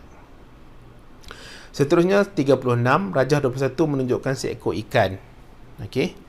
Jadi kalau dekat atas kita panggil dorsal fin lah. Kalau bawah tu adalah ini ada ke dalam silibus kamu ya? Okey. Ni ada sirip dorsal lah. Tak apalah, tak ada dalam silibus kamu pun cikgu terang ambil lah ya, takut cikgu lepas pandang kan. Yang atas ni apa? Dorsal fin. Okey. Yang ni tail fin lah. Yang ni kita ada ventral fin. Kemudian yang belakang ni anal fin. Sini kita ada pectoral P ya, pectoral fin. Jadi jawapan L tu adalah dorsal fin. Kemudian 37 menunjukkan cara yang salah untuk angkat objek. Cara yang salah, cara yang betul. Which part the highest risk to suffer injury ni? Bahagian ni, Allah tu pinggang kan. Sebab itulah hati-hati ya. Kalau nak angkat sesuatu tu, dia ada teknik dia, terutama lagi benda-benda yang berat. Kamu yang belajar biologi ni, kamu ni selalunya benda muda ni tak adalah masalah sangat. Okey, yang tua-tua ni lah. Kalau angkat berat-berat tu, kemungkinan dia boleh berlaku slip disc yang akan ganggu dia punya tulang vertebra dia. Jadi hati-hati. Kalau yang ni masalah tak ada apa sangat, yang ni masalah pun tak ada apa sangat. Yang ni pun tak nampak sangat. Yang mana B dia tu, yang ini pinggang dia tu kan. Salah orang, kalau pinggang tu nak bangun pun susah, nak berdiri pun susah. Kemudian 38. Jadi yang ni cikgu dulu waktu belajar selalu tertukar kan antara dua ni. Yang atas ni adalah bicep, yang bawah ni adalah tricep. Mudah saja. Bicep ni kalau kecut, contract, dia akan lift up the arm. Kalau dia relax, dia akan straight the arm lah. Kalau tricep ni pula, dia kalau kecut, dia akan straighten the arm. Dia mesti antagonistic masa. Maksudnya satu kecut, kena satu lagi mesti kendur. Jadi strengthen yang J ni mesti kecut. J kecut, K mesti kendur. Lepas tu kena ingatlah struktur-struktur yang lain ya. Kita ada bicep, ada tricep, ada synovial fluid, ada tendon, ada ligament. Ligament ni tulang dengan tulang. Tendon ni muscle dengan tulang. Ada scapula, ada humerus, ada radius, ada ulna. Jadi ini adalah benda-benda yang nak tak nak memang kamu kena ingat. Nak ingat macam mana, itu terpulang pada kamu lah ya. Cikgu tak ajar ni benda-benda yang kata apa akronim ke sinonim lah apa benda tu yang sambung-sambung ayat tu kan. Tak ada. Kamu kena fikirkan sini ataupun kena pergi tanya cikgu-cikgu yang dia lebih kreatif lah. Cikgu ni tak adalah kreatif sangat. Boleh tak ada masalah. Pergilah belajar dengan sesiapa saja pun yang boleh membantu kamu untuk mengingat. Soalan nombor 39. Maklumat satu koordinasi dan gerak balas. Seorang budak lelaki berlari dengan pantas setelah dikejar oleh seekor anjing yang garang. Jadi bila dia kejar anjing yang garang, dia akan menyebabkan adanya kenaikan hormon adrenalina yang menyebabkan degupan jantung dia akan lebih cepat.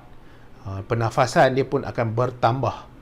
Kenapa pernafasan dia bertambah? Disebabkan oleh dia memerlukan proses cellular respiration yang cepat untuk penghasilan ATP. Jadi kalau glukos dalam badan dia tak cukup, dia kena tukarkan glycogen. Glycogen yang ada dekat adipose tissue ke, dekat liver ke, tukar jadi glukos. Jadi dia kena ada penghasilan glukagon. Kemudian ada penghasilan glukagon yang akan tukarkan glycogen kepada glukos. Jadi glukos ni akan digunakan dalam cellular respiration untuk penghasilan ATP. Jadi akan ada peningkatan bagi kuantiti ataupun kepekatan glukos. Kadar metabolisme menurun. Salah lah. Kadar metabolisme mesti meningkat. Kenapa dia meningkat? Sebab dia nak pecahkan glukosa tadi tu. Degupan jantung meningkat. Penghasilan pula hormon-hormon yang lain. Jadi metabolisme dia akan semakin meningkat. Orang yang berada dalam keadaan ketakutan ni, kalau kamu pegang badan ni, mungkin badan dia panas ke, kan? Anak mata dia tu giat, melihat ke kiri ke kanan ke, adalah masalah yang terjadi kepada orang tu. Kita nampak dia restlessness, dia dalam keadaan yang tidak stabil, tidak okey. Dia akan menyebabkan kadar metabolisme dia akan meningkat. Kadar pencernaan meningkat. Apa kaitan kadar pencernaan? Tahu lah cikgu. Macam mana tiba-tiba ada kadar pencernaan, tahu? Jumlah glukagon dirembeskan menurun. Sepatutnya glukagon akan meningkat lah, cikgu cerita tadi kan. Sebab apa? Sebab dia nak tukarkan glycogen tu kepada glukos. Kepekatan glukosa meningkat. Ini betul lah. Jawapan yang paling tepat sekali adalah C. Seterusnya, in order to make banana all ripe at same time, which following method can be used by the farmer? Jadi nak tak nak memang kena sembuh dengan ethylene. Jadi ethylene ni akan membantu semua banana tu, dia akan masak dalam sekaligus, dalam synchronized time, dalam masa yang sinkronis, masa yang sama. Kenapa dia nak masak dalam masa yang sama? Supaya dia boleh jual. Dia boleh jual.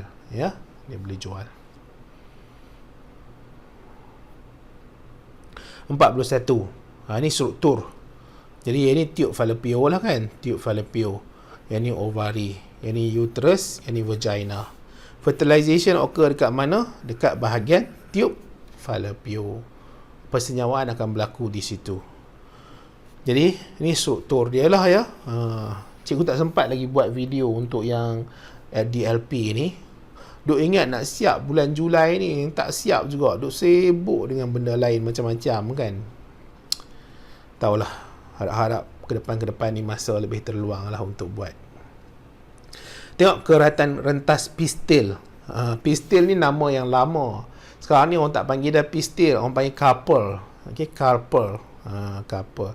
Carpel ni adalah organ pembiakan untuk betina. Cikgu pun kadang-kadang masih lagi guna pistil ni ya. Itulah kadang-kadang bukan apa. Dah terbiasa dengan lama-lama tu, bila ada nama baru ni, bukan kita tak tahu, kita tahu. Cuma dia terlepas sebut juga. Kadang terlepas tulis juga ya. Jadi hopefully kamu janganlah, tak payah gunalah nama-nama lama tu. Kalau ada cikgu tersebut dalam video-video cikgu tu, kena refer juga kepada nama-nama yang baru. Nama yang ikut buku teks ya. Ikut buku teks. Jadi kita ada pistil tu. Pistil ni dia terlibat dengan dia ada stigma, style, kemudian ovari, kemudian dalam dia ada ovule. Jadi which structure A, B, C, D is a female gamete. Jadi dia cerita tentang female gamete. Jadi bila sebut tentang female gamete ni, egg cell ni lah, one egg cell tu. Ni one egg cell ni, yang ini. Jadi ini 2 polar nuclei, 3 antipodal cell. Yang 2 lagi ni ada 2 synergid cell. Yang A ni yang jatuh ni adalah pollen grain. Pollen grain ni terdiri daripada generative nucleus dengan tube nucleus. 43. Satu pemeriksaan kesihatan ke atas seorang wanita menunjukkan kedua-dua tiub falopio tersumbat. Jadi bila tiub falopio tersumbat, masalahnya tiub falopio tersumbat. Tiub falopio tadi tersumbat. Bila tersumbat, ovum tu tak dapat nak bergerak pergi ke uterus, ataupun sperm tu tak boleh nak berlaku persenyawaan dekat tiub falopio. Jadi kena ada satu teknologi nak bantu dalam persenyawaan, antara sperm dengan ovum. Jadi kita boleh gunakan in vitro fertilization, persenyawaan in vitro. Alat dalam rahim ni dia untuk menghalang persenyawaan, dia untuk mencegah kehamilan. Okay, to prevent pregnancy. Okay, pregnancy prevention. Penggunaan pil kesuburan ni tak guna jugalah. Subur tu maksudnya nanti dia akan ada penghasilan ovum ke, tak ada ke, dia tetap tak boleh nak berlaku persenyawaan sebab tiub falopio tersumbat. Okay. Kemudian pemandian berhadas, dia masukkan sperm tu ke dalam yang betina. Tak boleh jugalah. Sebab apa? Sebab sperm tu tak boleh juga nak sampai ke tiub falopio, ya, tak boleh sampai juga. Boleh ya. Jadi kalau artificial insemination tu, pemandian berhadas tu, dia keluarkan siap-siap sperma bagi jantan. Dia akan onani lah, ataupun dia akan masturbate. Okay, masturbate yang jantan tu untuk keluarkan dia punya sperma. Kemudian sperma tu akan dimasukkan ke betina. Okay, dimasukkan ke betina supaya dia nak tingkatkan kebarangkalian persenyawaan tu berlaku. Ni selalunya kalau macam ladang-ladang yang melibatkan lembu ke kan, kerbau ke. Jadi dia gunakanlah pemandian berhadas ni, dia nak bantu yang betina ni untuk berlaku pregnancy. Sebab kadang-kadang jantan ni dia ada pilihan dia. Dia bukan semua betina dia nak mengawan. Jadi betina yang tak mengawan tu rugilah. Okay, sebab betina yang tak mengawan tu pun boleh menghasilkan anak juga. Yang anak dia tu kemungkinan besar, nanti dapat dewasa yang boleh jadi income bagi petani tu, penternak tu. Jadi dia gunakan pemandian berhadas. Jadi peladang tu sendiri bantu. In vitro fertilization ni dia senyawa dekat luar. Dia ada satu lagi kita panggil in vivo fertilization. In vivo ni dia biar bersenyawa dekat dalam, dalam badan. Soalan nombor 44 ni, Rajah 26 menunjukkan rembesan dua jenis hormon dalam kitar haid seorang perempuan. Dua jenis hormon. Okey, jadi kita ada hormon K dengan hormon J. Jadi hormon J ni kemungkinan adalah estrogen.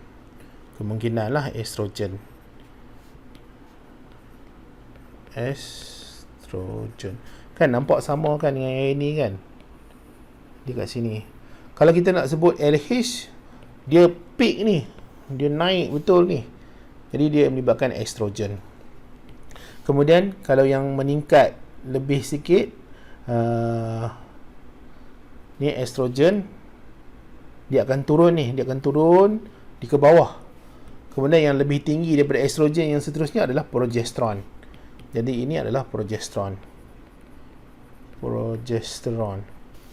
Okay, kita ada estrogen dengan progesteron. Jadi arise nombor 1. Mana correct kan? Arise in level of hormone J repair and thicken endometrium lining. Betul lah, hormon J ni memang thicken and repair endometrium lining. Sebab apa? 1 sampai 7 ni adalah menstruation kan. Jadi dia akan ada pembaik pulihan untuk dinding endometrium yang sedang jatuh dengan adanya hormon estrogen. Satu betul. Nombor 2, a drop in level hormone J induce drop in level of hormone K. Okay, jadi a drop of hormone J induce drop. Kemungkinan lah, cikgu pun tak pernah ingat tentang drop ni. Kemudian a rise in level hormone K stimulate ovulation. Bukan. Hormon K bukan untuk ovulation. Hormon yang terlibat dalam ovulation ni adalah LH yang ini. LH yang terlibat dalam ovulation. Kamu kena ingat LH tu akan peak pada hari yang ke-13. Jadi salah ni, nombor 3 salah. A drop in level hormone K stimulate menstruation. Okay, jadi hormon K ni bila drop, dia akan stimulate menstruation. Nampak macam betul ya. Okay, hormon K ni stimulate menstruation. Jadi yang buku dia bagi jawapan apa? Dia bagi 1 dan 3. Jadi cikgu tak tahulah yang ini ya. Ini apa jawapan ni yang betul. Jadi yang ni kamu boleh tanyalah siapa-siapa yang kamu rasa lebih bagus dalam biologi ni, apa pandangan dia tentang soalan nombor 44 ni. Cikgu pun tak pasti apa jawapannya. Seterusnya soalan nombor 45. Rajah 27 menunjukkan kacukan monohybrid antara pokok durian P dengan pokok durian Q. 50% adalah tinggi, 50% adalah kedil. Jika pokok durian A dikacukkan dengan pokok durian S, berapa peratuskah pokok durian yang dihasilkan adalah kedil? Jadi sekarang ni kita ada durian, pokok durian tinggi, kita ada kedil. Jadi maksudnya dia ada dominant hormon. Ya, ada tak beritahu? 5% adalah tinggi, 5% adalah rendah. Okey. Jadi tinggi ni adalah lebih dominan lah. Dia ada ciri dominan berbanding dengan kerdil. Jadi kalau dominan, kalau kita bubuh dekat sini, contohlah ya, cikgu bubuh kat sini, T besar, yang kerdil ni dia mesti T kecil sebab dia resesif. Dia takkan tunjukkan ciri dia kalau ada dominan. Jadi kita buat yang T kecil, anak dia nanti semua akan, ni dia ambil lah, anak dia semua akan besar. Dia tak ada kerdil. Jadi ni salah ni, tak boleh guna keadaan diagram macam ni. Jadi yang ini masih lagi betul, tetapi untuk yang durian tinggi ni, dia mesti T besar, T kecil. Cuba kita buat T besar, T kecil. Ya, cikgu besarkan sikit. Kita ada T besar, T kecil darab dengan T kecil, T kecil. Jadi ada T besar, T kecil, turun satu saja, pergi sebelah sana, T besar, T kecil. T kecil, T kecil. Nampak tak? Dia ada tinggi kat sini, dia ada kerdil kat situ, rendah. Tall, dia ada rendah pula ada kan, dwarf. Jadi maksudnya sekarang ni kita ada T besar, T kecil, T kecil, T kecil. Jadi kita nak crosskan antara R dengan S. Jadi T besar, T kecil, T kecil, T kecil. Akan dapat sama jugalah. Okay, akan dapat sama juga. Tapi tak apalah, cikgu tunjuklah kamu. Okay. T besar, T kecil, T kecil, T kecil. Jadi nisbah dia tetap satu, nisbah satu, iaitu 50% juga. 50% juga. Seterusnya 46. Sepasang suami isteri mempunyai faktor reses yang berbeza. Anak pertama mereka adalah reses positif. Semua kandungan berakhir dengan keguguran. Okey, tentukan faktor reses bagi ibu bapa dan fetus yang gugur itu. Dia selalunya masalah kalau ibu adalah reses negatif. Okey, ibu adalah reses negatif dan anak dia reses positif. Ibu reses negatif, anak reses negatif. Sebab apa? Dia bila ibu reses negatif, dia akan membentuk antibody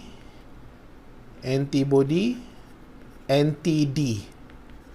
Jadi antibody anti-D ni ada keupayaan untuk pergi serang reses positif darah tu.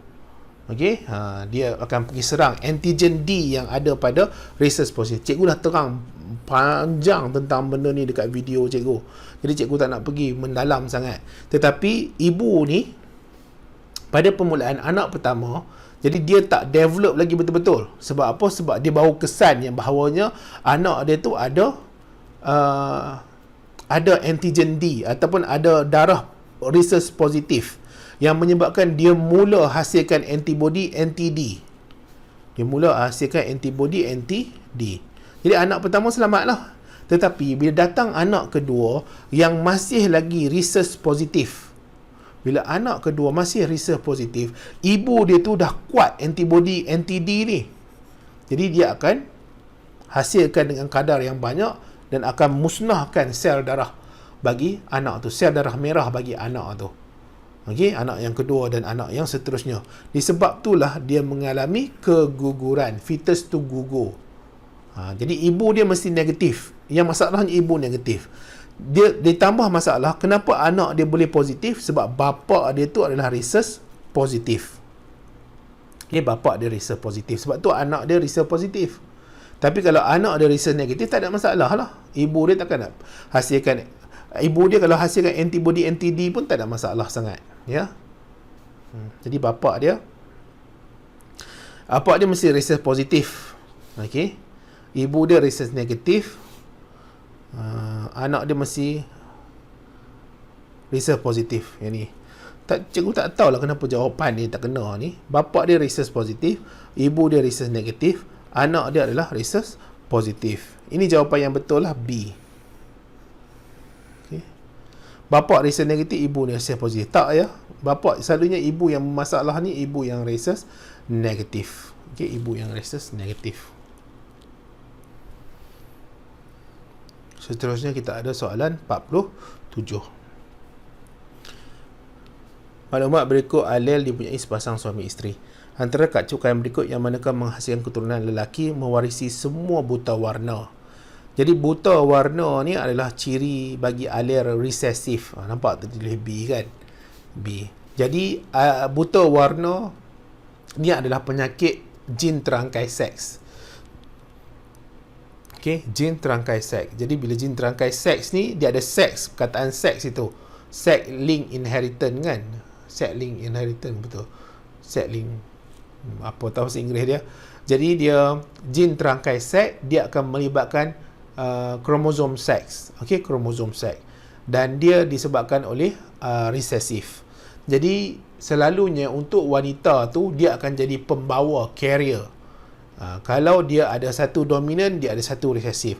Kalau dia dua-dua resesif, dia akan ada penyakit buta warna ni. Tapi kalau dia salah satu sahaja, satu lagi dominan, kita panggil dia sebagai carrier, pembawa. Tapi lelaki, kalau dia ada sahaja resesif alel ni, confirm dia buta warna. Sebab apa? Sebab yang bawa penyakit itu adalah pada kromosom X. Okey, yang bawa tu adalah pada kromosom X. Jadi kalau dia XB tu, dia Y, jadi dia buta warna lah. Buta warna. Kalau dia XB ni perempuan, dia buta warna juga. Kalau dia XB besar, XB kecil, dia carrier, dia pembawa. Okey. Kalau dia XB, dia sihat lah. Dia tiada penyakit. Kalau dia XB besar, dia Y, dia sihat juga. Okey. Jadi, yang manakah crosses produce male progeny who inherited color blindness. Jadi, kita kena buat satu-satu ni. Panjang lah nak buat. Cikgu buatlah satu je ya. Nanti kamu cubalah yang buat yang lain. Kamu belajar. Cikgu buat tentang jawapan dia tu. Betul ke tidak ni. Dia kata male progeny semua inherited color blindness. Jadi ini XB Y XB, gamet kena bulat. Kalau tak bulat pun tak apalah. Okey, sebab yang ini adalah objektif.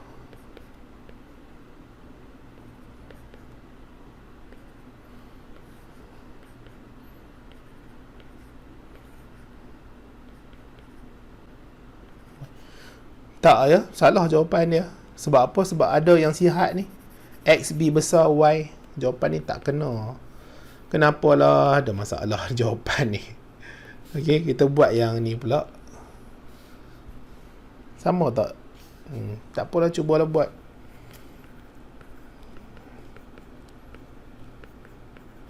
Okey. SBY. Kena bulat lah gamet kan. XB. Yang ni cross nanti dia jadi juga normal. Ni normal. Tak boleh juga. Okey, tak boleh juga. Okey. Yang ni confirm lah normal sebab ada kacuk ni A, B besar. Yang ni kita buat ini. Jadi yang ni nampak potensi besar dia. Semua anak-anak lelaki dia akan buta warna. Buta warna tak apa, jangan buta perut.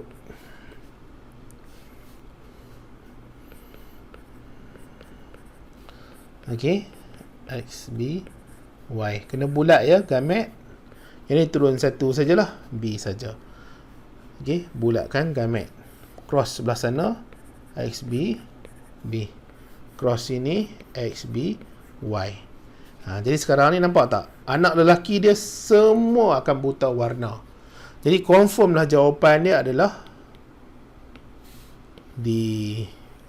Okey, confirm jawapan dia adalah D. D pula dah. Betul lah D. Okey, sebab terkejut cikgu. Okey, antara berikut yang manakah merupakan variasi tak selanjar? Jadi variasi tak selanjar ni dia boleh dikatakan ditentukan 100%. Majoritinya disebabkan oleh genetik. Dan dia tak boleh nak ubah. Okey, dia tak boleh nak ubah. Contohnya sel darah, contohnya blood type. Okey, jenis darah. Darah A ke, darah AB ke, darah B ke, darah O. Jadi contohnya lain-lain ni, kita ada able to roll tongue, betul lah. Bentuk cuping telinga pun betul juga. Lesung pipit pun betul juga. Blood group pun betul juga. Jawapannya semua betul. D lah. Yang ni variasi selanjar. Jadi variasi selanjar ni dia ada dua, iaitu genetik pun mempengaruhi, environment pun mempengaruhi dia punya ciri, dia punya sifat, ya. Jadi jawapannya D lah, influenced by genetic and environmental factor. Yang ini pula dia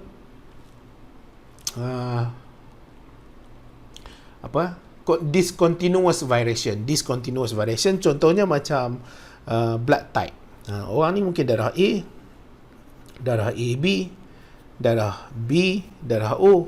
Okey. Blood group. Dia last tu dia mudah sikit kan. Jadi dah habislah. Jadi ada banyak jugalah soalan yang cikgu pun tak pernah pasti ya. Bolehlah bincang dengan cikgu kamu dekat sekolah macam mana. Ya, tak adalah kata cikgu ni pandai sangat, hebat sangat ke kan. Banyak jugalah kita pun tak pernah pasti sangat jawapan dia. Tetapi ada soalan tu yang nampak mudah lah. Okay? Yang tak tahu tu kamu kena bincanglah dengan kawan-kawan ke, dengan cikgu-cikgu ke, dengan siapa-siapalah yang mungkin boleh terangkan kepada kamu lebih kefahaman tentang perkara tu. Itu sajalah dalam video kali ini ya.